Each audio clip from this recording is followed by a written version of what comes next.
അപ്പോൾ നമ്മുടെ ഗ്രാവിറ്റേഷൻ എന്ന ചാപ്റ്ററിലെ രണ്ടാമത്തെ മെയിൻ ടോപ്പിക്കാണ് ആക്സിലറേഷൻ ഡ്യൂ ടു ഗ്രാവിറ്റി പറയുന്നത്. ഇത് റെപ്രസെന്റ് ചെയ്യുന്നത് ചെറിയ അക്ഷരം ജി വെച്ചിട്ടാണ്. അപ്പം ആക്സിലറേഷൻ ഡ്യൂ ടു ഗ്രാവിറ്റി പറഞ്ഞാൽ എന്താ? It is the acceleration of A freely falling body. അതായത് ഒരു ബോഡി നമ്മൾ മേലിൽ നിന്ന് താഴെ കിട്ടും. അപ്പോൾ ആ ബോഡിയിൽ അനുഭവപ്പെടുന്ന ആക്സിലറേഷൻ പറയുന്ന പേരാ എന്ത്? Acceleration due to gravity. നമുക്ക് ന്യൂട്ടൺ ഇനി ഇതെങ്ങനെ ഡിറൈവ് ചെയ്യേണ്ടേ പഠിക്കാം. നമ്മൾ ന്യൂട്ടൺസ് ലോ ഓഫ് ഗ്രാവിറ്റേഷനിൽ നിന്ന് ഒരു ഇക്വേഷൻ പഠിച്ചിരുന്നു. F=G(m1m2/d²).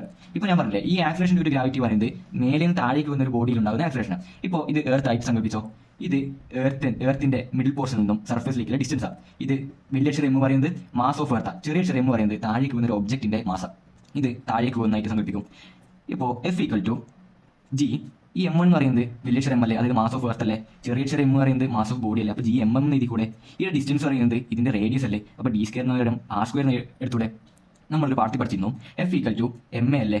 ഇവിടെ ആക്സിലറേഷൻ എന്ന് പറയുന്നത് ആക്സിലറേഷൻ ഡ്യൂ ടു ഗ്രാവിറ്റി അല്ലേ. അപ്പോൾ ഈ എം എക്ക് പകരം നമുക്ക് mg എഴുതിക്കൂടെ. ഇനി F ന് ഇവിടെ mg കൊടുക്കാം. mg=Gmm/r². mm കട്ടാക്കി കൂടെ. അപ്പോൾ നമ്മുടെ ഫൈനൽ ഇക്വേഷൻ എന്താടാ? Gm/r² അല്ലേ. ഇതാണ് നമ്മുടെ ആക്സിലറേഷൻ ഡ്യൂ ടു ഗ്രാവിറ്റിയുടെ ഇക്വേഷൻ. ഇനി ഇതിന്റെ വാല്യൂ ചിലപ്പോൾ ചോദിക്കും. ഇത് വളരെ ഇമ്പോർട്ടൻ്റ് ആണ്. ആക്സിലറേഷൻ ഡ്യൂ ടു ഗ്രാവിറ്റിന്റെ വാല്യൂ ആടാ 9.8 m/s².